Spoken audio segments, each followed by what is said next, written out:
The Rock claims that the hierarchy of power is about to change in the DC universe. Does he manage to do that? I talk about that here in my review of Black Adam.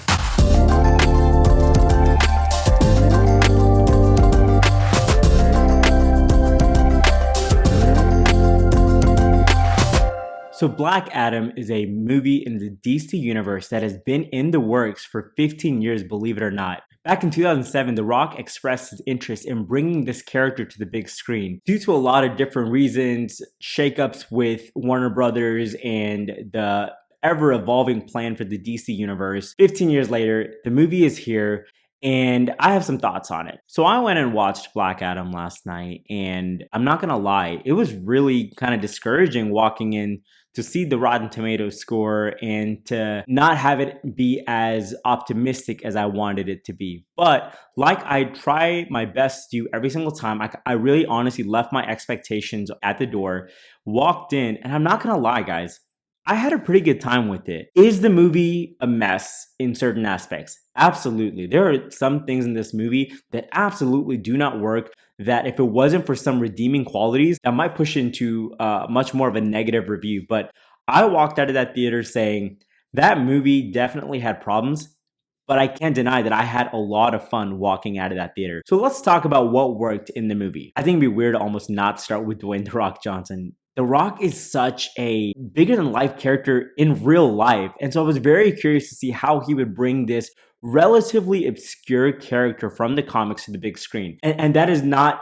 any kind of shade at all towards the character of Black Adam. I know that many comic book readers really love him, but let's be real. The general population, if you had talked about this character 5 years ago, I would think 1 in every 10 people had probably ever heard of Black Adam. And so I was very curious to see how The Rock, in all of his charisma, would bring this character to screen. And it was actually different than I expected. Black Adam is very, very stoic, a man of very few words in this movie. And honestly, when he does speak, it's usually some kind of threat to another character. And this is such a huge departure from the characters that The Rock can tend to play. Now, I'm not saying that I didn't see The Rock. When Teth Adam is on screen, which by the way is his original name, I'm not gonna lie, I saw The Rock. But it's so vastly different. The Rock tends to bring his charisma, his larger than life personality to almost every role that he plays. And here, I have to commend him for the character that was written in the script. He did a great job subduing his natural personality and making this character a little bit more complex than that. And many times during the movie, I honestly felt Teth Adam to be a very menacing character. So I thought The Rock did a great job with what he was given. Another thing that really worked for me was the action. I fully expected this to be a huge spectacle, and that's what it is. It honestly feels like a huge summer blockbuster action popcorn flick. While at times can be a little overwhelming, the action for the most part was great. I thought Black Adam, especially in flight, I thought it looked really, really good. The JSA, which I'm going to talk about in a second, I thought their power sets were shown on screen in a really effective manner. I think they were a great addition to the movie. Do I wish that they had their own movie to set them up? Yes, because one of my criticisms of the movie is I felt like the JSA is introduced and then it's just like, boom, like you're going with them. And there's not a lot of time to develop who these characters are before they jump into the action with Teth Adam. And so that's the one thing I maybe would have liked to see. But that being said, I thought every member of the JSA brought something to this movie. I thought Hawkman was fantastic. Aldous Hodge is an actor that I've admired for a long time. And so it was really cool to see him on screen going up against The Rock. Adam Smasher brought a lot of really great comedic lines to the movie. There's this whole dynamic between him and Hawkman that I'm not going to spoil, but I thought it just brought a lot of great humor that really worked. Cyclone, I would have loved to see her more. I thought her skill set was very interesting. I just thought it was a little underused in the movie. And obviously Dr. Fate. Before, anyone else talks about it, Dr. Fate came before Doctor Strange in the comics. I just want to put that out there. But yes, he is very similar to Doctor Strange in certain ways, but I actually found the way that they showed his power set to be way more visually appealing. And I didn't think I would say that because I think Doctor Strange movies are beautiful in the way that they show his powers. But to me, I thought Dr. Fate was even cooler in the way that he's able to manipulate his surroundings and manipulate certain things that he's able to do. And I thought visually it was such a cool thing that was happening on screen. I really enjoyed his character. I mentioned earlier with Adam Smasher that there was some humor, and I'm not gonna lie, guys, I thought the humor really worked in this movie. Not every joke landed. There were a couple of moments that I know that they wanted me to laugh, and quite honestly, I didn't. It usually involved The Rock's dialogue. I think it was the way his delivery just didn't work with me. But the humor, especially with characters of the JSA, specifically Adam Smasher, and specifically another character that's in the movie is a side character. He brought a lot of comedic relief. This is how I enjoy my humor in comic book movies.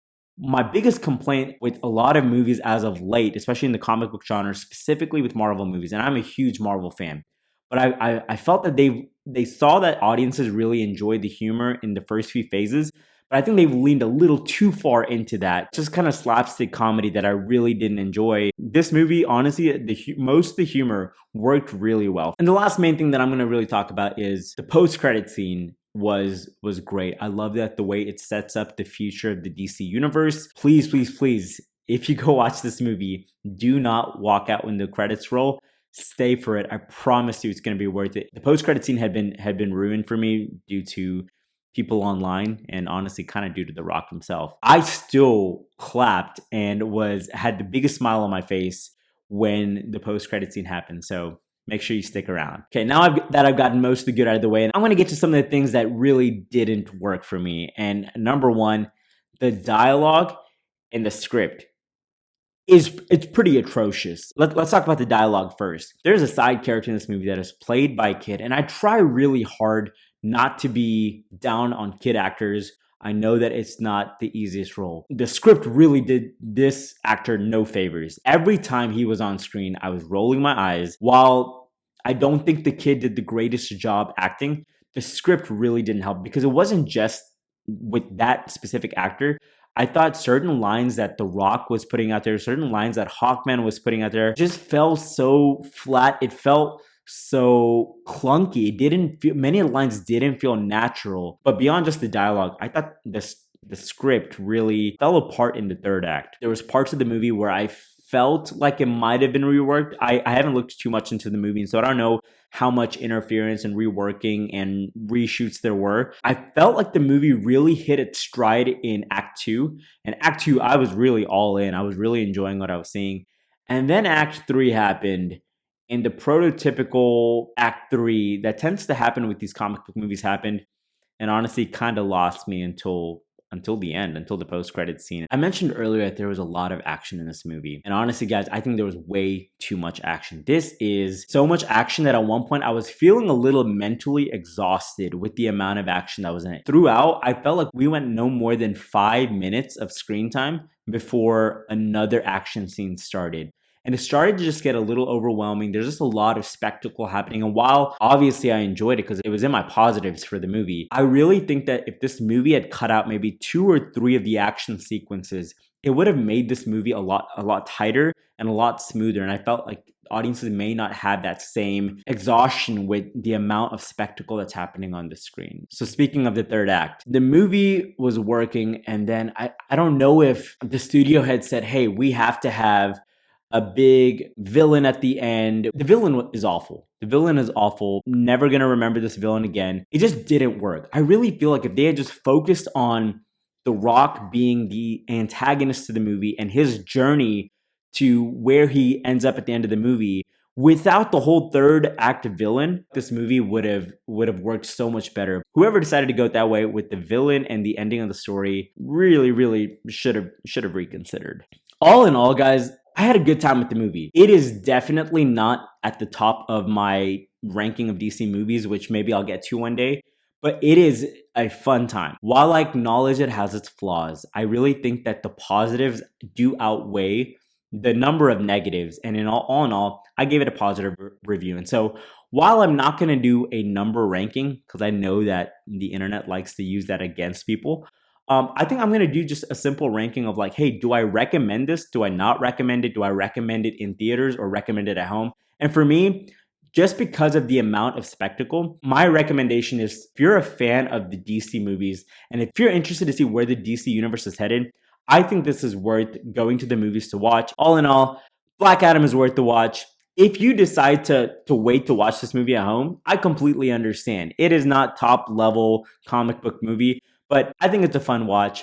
It's definitely a recommend, and I hope you'll check it out. Guys, thank you so much for watching and for being here with me on this journey. Do me a favor, in the comments, let me know below if you've gotten a chance to see the movie. What did you think? Is there something that worked for you, or maybe something I got wrong? Let me know in the comments. Thank you guys as always for the support, and I'll see you guys on the next one.